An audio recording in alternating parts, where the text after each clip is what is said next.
صلی اللہ علیہ وسلم دارالعلوم ہزارئی قبر ناصر خان.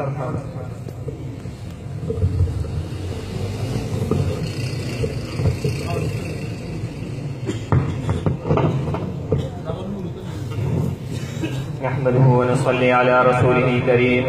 أما بعد فأعوذ بالله من الشيطان الرجيم. بسم الله الرحمن الرحيم.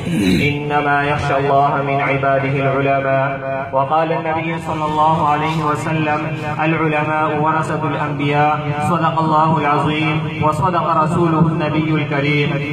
خدا یاد آئے جن کو دیکھ کر وہ نور کے پتلے، خدا یاد آئے جن کو دیکھ کر وہ نور کے پتلے، نبوت کے یہ وارث ہے، یہی ہے ظل رحمانی، یہی ہے جن کے سونے کو فضیلت ہے عبادت پر، یہی ہے جن کے سونے کو فضیلت ہے عبادت پر، انہی کی اتقاء پر ناز کرتی ہے مسلمانی. وارثان علوم نبوت حضرات علماء کرام و معزز طلباء کرام و معزز مہمانان گرامی، السلام علیکم ورحمۃ اللہ وبرکاتہ. آج کے اس عظیم چمن میں الہائی مشک و عنبر کی روبرو چند پھولوں کی مہک لے کر حاضر ہوا ہوں جو علماء کی کردار کے عنوان سے معنون ہے. یعنی ان ہستیوں کا کردار ذکر کروں گا جنہیں دنیا علماء دیوبند کے نام سے جانتی ہے. کسی کی شخصیت کو پرکھنے اور جاننے کے لیے ان کا کردار ایک مخبر صادق کی حیثیت رکھتا ہے. میرے محترم بھائیوں، آج مسلمانوں پر، آج امت مسلمہ پر ایک مایوسی اور پریشانی اور ایک غم کی فضا چھائی ہوئی ہے. اکثر بڑے بڑے لوگ سنتے ہیں کہ مسلمانوں کا بنے گا کیا، مسلمان بچیں گے کیسے. بہت سارے لوگوں نے اپنے ماتھے رگڑ لیے ہیں کہ وقت کے فرعونوں کے سامنے سجدہ کر لے. بہت سارے لوگوں نے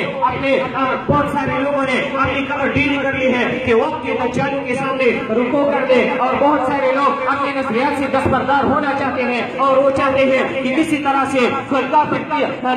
سے کفر کے سامنے اپنے رکوع کر لے. بہت سارے لوگ اب کہنے پہ آ گئی ہے کہ مسلمانوں کا کوئی مستقبل نہیں ہے. کوئی کہتا ہے کہ سن 2020 تک پاکستان تباہ ہو جائے گا، کوئی کہتا ہے کہ سعودیہ پر پیاسنگ میں قبضہ ہو جائے گا، کوئی کہتا ہے کہ ملک شام مسلمانوں کے پاؤں سے نکل جائے گا، کوئی کہتا ہے کہ مسجد اقصی کی جگہ ہیکل سلیمانی بنے گا. سب کی نظریں کافروں کی طاقت پر ہے، مگر میں ان بولے والے مسلمانوں کو جو اپنے تاریخ کو بھول چکے ہیں ان کا تاریخ یاد دلانا چاہتا ہوں کہ آج کا یہ کافر، آج کا یہ فرعون، آج کا یہ دجال کچھ بھی نہیں ہے. ماضی میں ہم اس سے بڑے بڑے فرعونوں کا مقابلہ کر چکے ہیں. ماضی میں کون کون سے سیلاب نہیں آئے ہیں. آقا مدنی کی زندگی دیکھ لو، چاروں طرف کفر چھایا ہوا تھا. ابو جہل کا سیلاب تھا لیکن ابو جہل نہیں رہا. آقا مدنی صلی اللہ علیہ وسلم کا نام رہا، آقا مدنی کا دین رہا. آج کوئی بچے پوتے کا نام ابو جہل رکھنے کو تیار نہیں ہے، عقبہ بن ابی معیط رکھنے کو تیار نہیں ہے، امیہ بن خلف رکھنے کو تیار نہیں ہے. لیکن آقا مدنی صلی اللہ علیہ وسلم کا نام آج بھی زندہ ہے. اور رفعنا لک ذکرک، یہ سیلاب ٹل گیا. پھر عبداللہ بن ابی منافق کا سیلاب آیا. ایسا لگتا تھا کہ بلغت القلوب الحناجر کہ اب تو دل پٹ جائیں گے. یہ سیلاب بھی ٹل گیا. منافقوں کی قبر پر کوئی پیشاب کرنے والا بھی نہیں ہے. اور محمد عربی صلی اللہ علیہ وسلم کی ایک سنت آج بھی زندہ ہے، کل بھی زندہ کی اور قیامت تک زندہ رہے گی. کون سے سیلاب نہیں آئے. رومیوں کی طرف سے، تبوک کی طرف سے رومیوں کا سیلاب آیا، عراق کی طرف سے فارسیوں کا سیلاب آیا. حضرت صدیق اکبر کے زمانے میں بنی قریظہ کی طرف سے مسلمہ کذاب کا سیلاب آیا. وہ مسلمہ کذاب جو نبوت کا دعویٰ کرتا تھا، وہ سچا جو نبوت کا دعویٰ کرتی تھی، وہ سفیانسی جو نبوت کا دعویٰ کرتا تھا. یہ سارے سیلاب آتے گئے، مٹتے گئے. روم کہا گیا باقی نہیں رہا، کسرا کہا گیا باقی نہیں رہا، لیکن دین اسلام باقی ہے. پھر ماضی کو یاد کرو، خوارج کا سیلاب آیا. ایسا لگتا تھا کہ اسلام کا نام لینے والا بھی کوئی نہیں ہوگا، اسلام کے آنسو بہانے والا بھی کوئی نہیں ہوگا. لیکن تاریخ گواہ ہے خوارج مٹ گئے. آج خوارج کے نام کا کوئی نسل بھی باقی نہیں ہے. مسلمان باقی ہے، اسلام بھی باقی ہے، اسلامی عزت بھی باقی ہے، اسلامی آبرو بھی باقی ہے. پھر کون سے سیلاب یاد دلاتا رہوں گا. پھر ماضی کو یاد کرو، تاتاریوں کا زمانہ آیا. ایسا لگا جب بغداد کی دریاؤں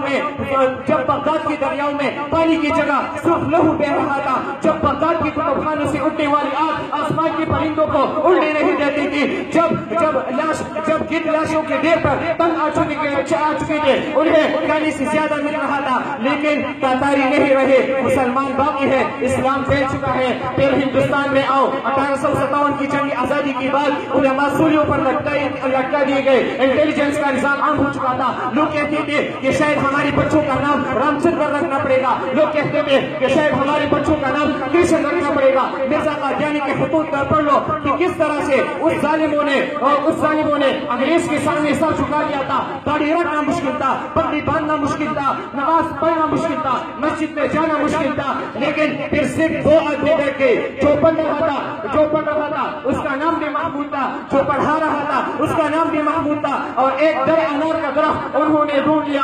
ربا یہ مشن کیا ہے؟ دونوں کا مشن تھا انگریز سے ٹکرانا۔ یہ ایک کمزور سا مولوی، ایک کمزور سا طالب علم کس سے ٹکرانے کی بات کر رہے تھے؟ اس سے ٹکرانے کی بات کر رہے تھے جس کی حکومت یورپ میں تھی، جس کی حکومت افریقہ میں تھی، جس کی حکومت ترکیہ سے لے کر عرب حجاز تک پھیلی ہوئی تھی۔ اس سے ٹکرانے کی بات کر رہے تھے کہ جس کی سلطنت میں سورج غروب نہیں ہو رہا تھا۔ ربا یہ ہوگا کیا؟ لیکن پھر دنیا نہیں کہتے گا کہ انار کا درخت پھیلتا چلا گیا، انگریزی حکومت سمٹتی چلی گئی۔ آج دنیا گواہ ہے کہ انار کا درخت وہاں پہنچ گیا ہے کہ جہاں سورج غروب نہیں ہوتا، اور انگریز وہاں پہنچ گیا ہے کہ جہاں 6 دن تک سورج نظر نہیں آتا۔ انار کے درخت کے نیچے صرف ایک مدرسہ قائم نہیں ہو رہا تھا، بلکہ ایک تحریک کی بنیاد رکھی جا رہی تھی۔ انار کے درخت کے نیچے صرف کتاب نہیں پڑھی جا رہی تھی، بلکہ اس کتاب کو نافذ کرنے کا عزم کیا جا رہا تھا۔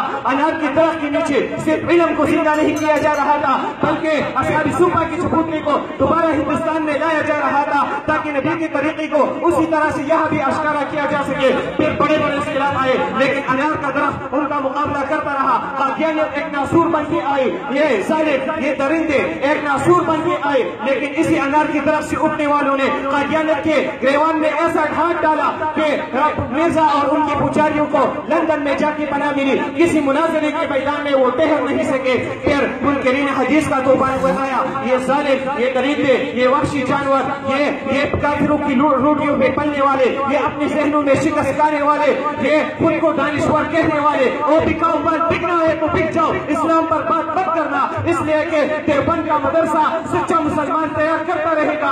دنیا میں جو بھی فتنہ آئے گا، دیوبند کا مدرسہ اپنا پرزنٹ کرے گا، وہ فتنہ کس شکل میں کیوں نہ ہو۔ تو سن لو دنیا کے کافروں، دنیا میں ابو جہل نہیں رہا، ہم ہیں۔ دنیا میں عبداللہ بن ابی منافق نہیں رہا، ہم ہیں۔ دنیا میں کسرا نہیں رہا، ہم ہیں۔ دنیا میں قیصر نہیں رہا، ہم ہیں۔ دنیا میں قادیانیت نہیں رہی، ہم ہیں۔ یاد رکھو تم میں نہیں رہو گے، ہم رہیں گے انشاءاللہ۔ وآخر دعوانا الحمدللہ رب العالمین۔